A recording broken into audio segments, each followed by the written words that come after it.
ChavezzSlovakia. 10 games that will test your moral judgment. That is a thing I fail constantly. And the people be like, yo, why don't you do gameplays of this, gameplays of that? Is it open world? Can I make my own decisions? I probably won't be able to win this game because I'm going to kill every NPC in sight. That is the correct way to do it.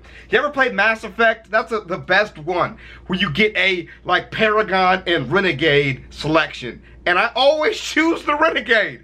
Can I shoot somebody, kill somebody, or intimidate somebody? Dragon Age shit, I'm doing it. I am doing it. Even in Dragon's Dogma, I picked up people who didn't want to be picked up just because I could pick them up. That is just a part of RPG gameplay. You have to. You always shoot the villain. You always take revenge. You just, what's the point of doing it the other way around? You know, every once in a while, I feel bad. But overall, that's just what the fuck I do. So let's just check out a list of games that I would fail at. That's basically it. Let's get it. That's it, bro. Just checking out games, I would just be like, yeah, I probably don't have the best moral judgment in video games. Everybody has a moral compass. It's that thing that kind of tells you, hey, this is right or this is wrong. Or you could call it your conscience. And video games can test those from time to time. You're not With wrong. all of the advancements in video games since the beginning of the industry, many games have come out that have allowed the player to experience intense moral decisions and great temptations. What's up, guys?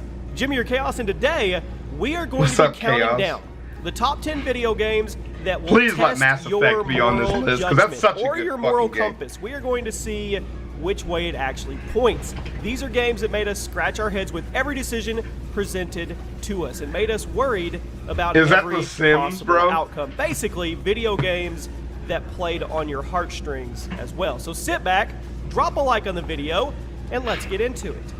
At number 10, and this could have, this list you could flip. This could have been number 1. Heavy Rain. Heavy Rain? Kicking off our list played it. What the is an fuck? incredibly deep game from the PS3 that featured 22 different endings and dealt with some incredibly dark and mature themes. Because of the dark subject matter and the incredibly realistic writing and voice acting, every decision that the player makes is really, really hard. And some of them really pull at your heartstrings. If you still have your PS3, definitely give Heavy Rain a try, but I want to warn you up front. If you're a sensitive person or you have a heart at all, it's going to get crushed. It's going to get torn into two. This game takes you on an emotional roller coaster ride. At number 9, we have Dragon Age Origins. While you may not think that Origins is the best Dragon Age series, it's great. It is often cited as the entry in the franchise with the hardest moral decisions. What are you talking about, bro? Dragon Age is fantastic. Dragon Age Origins is the best one. What is better, Dragon Age 2? That shit is not better than the first one, and Inquisition is nowhere near. In fact, Dragon Age Origins was one of the first video games ever to have scenarios where you really didn't know which choice was better to take, as many of the decisions you have to make have pretty disastrous consequences regardless of the path you take. And basically the first time that you play Dragon Age Origin, like, you're not gonna have every character with you unless you're playing with a guide, because you would have either killed or left or hated the people that really could have been part of your party. One choice benefits you more, and sometimes the morally higher choice ends in disaster. So it's the whole, do you take the low road? Do you take the high road? Do you play that game is real, watching so they don't judge you for your moral decisions? And these are the kind of games that people love to get tied into because you feel like your decision actually means something. So what a boring part of the game to show. Funny, you may not have Surgeon Simulator, bro. At number 8, we have Surgeon Simulator. Y'all have seen me play this shit 100 times, dude. I don't know shit. I still don't know how to play this game. I have hours in this shit. I still don't know how to play this game. I just fucking kill the patient over and over again. Surgeon Simulator definitely isn't a very serious game. It's actually a very funny game, and it got popular for all the goofy things that are possible in it. But I want you to think about this for a second, okay? You're a surgeon. Yeah. And you hold this guy's life in your hands. You fucking fucking kill him. Are you going to save him? Or are you going to let him die? I hope he has a family, for your own Chaos. enjoyment? This game gets a lot darker when you actually look at it from that angle as opposed to the comedy, hey, I'm going to drop my surgical tools down in this guy's chest cavity. Fuck his liver. I'm going to knock my coffee over, so on and so forth. If you take the angle of, this guy's gonna die in video game in the video game universe unless I save him. So it's on me. It actually becomes a pretty intense moral decision that you have to make. At number 7, we have The Sims. And come on, guys. It's pretty hard to... I know this video's going on forever, and I won't keep pausing it, I promise. But has anybody ever played The Sims, taken out a wall, and watched their Sims starve to death? Be real, because I've definitely Give a done gamer that. the ability to do whatever they want in the world and not expect them to wreak havoc on it at least once or twice or repeatedly. While the objective of The Sims is to raise your Sims in health and happiness, having so much power and influence in their lives definitely gets tempting, and you just want to see what would happen if you decide to destroy their lives.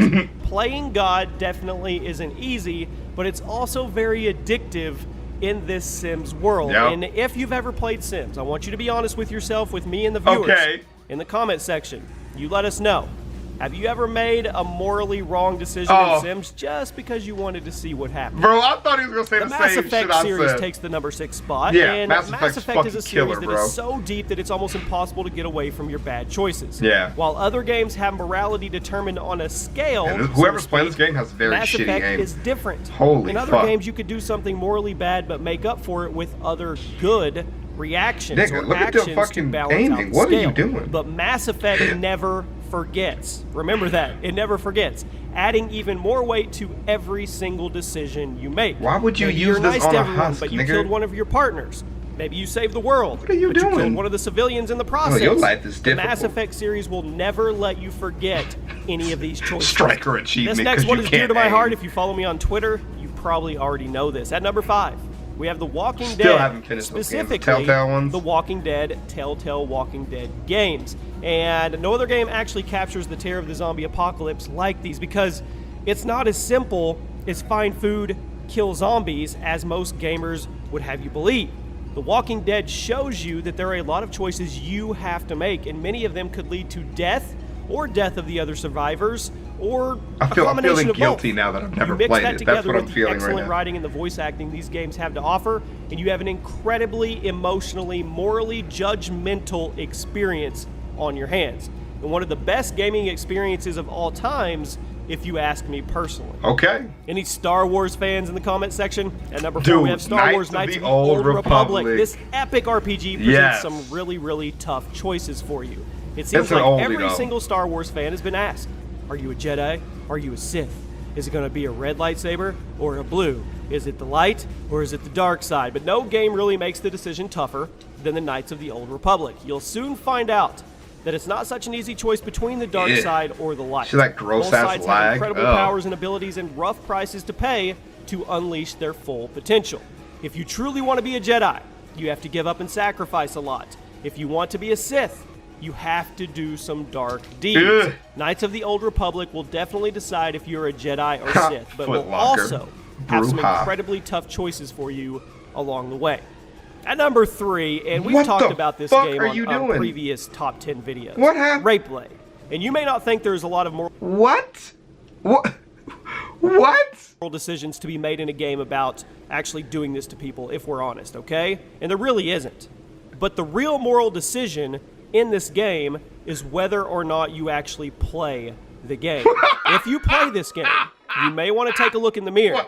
The very existence of this game, in my opinion, is just one big fat moral test. So this is the one game that it's not about what's in the game. It's about your moral compass, about actually playing the game. We should do a gameplay of it. We should hella do a gameplay of it. What the fuck is that? To the comment section. At number 2, we have Grand Theft Auto, the series. While the campaigns of the GTA games definitely aren't the most morally good adventures in the world of gaming, what we're actually referring to in this entry is the open world and the free-roaming aspects that GTA has to offer. When you're given a populated city and the ability to do anything in it you want, break rules. How good are you going to be? Really, be honest with yourself. Are you going to live peacefully? Are you going to This is just from the intro, everything too. that Give moves? us some shit from, Are like, you the going meat to of do the game. both, or a plethora of other things in the game? We've all seen this part of the game. We want the part that we never make it to, bro. The part that we can't make it to because we keep killing people. The choice is yours. You guys let me know. How do you handle your open world in any GTA concept? Sometimes somebody cuts me off in probably traffic guessed, and I know I shoot have a them. lot of viewers that are really good at guessing the #1 spots on all of these God. video game top 10s. And if you guessed Postal 2, Jesus Christ. you would be correct. Often cited as one of the most violent games of all time, this game is, again, one giant moral test. You are given a populated world and brutal methods of execution. Yep. But if we're being honest with each other, the execution methods are really damn fun, okay? Come on. You know you want to shoot somebody with your cat gun and then go pee on their corpse. In the video game universe, right? Oh, Not in my real God. life. It's okay. You can admit it. You can admit it to yourself. You can admit it to everybody watching this video. We probably all want to do that at least one time once again. This game is so... I've never played it. I just heard about how bad it is. I've never played it, if there's ever a game that tested your moral compass or your moral judgment, it would definitely be Postal 2. And if you really want to look in the mirror and see what kind of person you are, Jesus go play this game Christ. and then judge yourself off the choices you actually made in this game. Wow. I want to give one quick honorable mention because every time we do a video, you guys just hit the comment section with some that should have made it in. We only have 10 spots. But I wanted to say The Witcher 2, yeah, The Witcher. Assassins of Kings. Okay, all he had was The Witcher. Yeah, bro. Yeah, The Witcher is fucking sick, bro. The Witcher's fucking sick. Sorry, I said Fortnite should be worried about this game, and I wanted to know what game this is. But, yeah, man. Those games, bro, I fail at most of that shit. That's because when I play games, I just like to have fun, dude. Fear of Wolves, there we go. I just like to have fun. I don't take the game serious. I know a lot of people just they really like to finish gameplay. There's only a couple games that I play that I actually even play to finish. I don't even plan on finishing most of the games that I play. You know, I just want to have a good time. And a lot of the RPGs I play are really long and really grindy, and it makes me not want to play a lot of other games when I have free time. You know, Dark Souls. I love playing through Dark Souls. And when you're in the middle of playing through that, you don't really feel like playing another game that's that hard. But, yeah, so I don't know, man. But that's fucking hilarious, man. I'll see you guys in the next one, ChavezzSlovakia. That's great. Peace.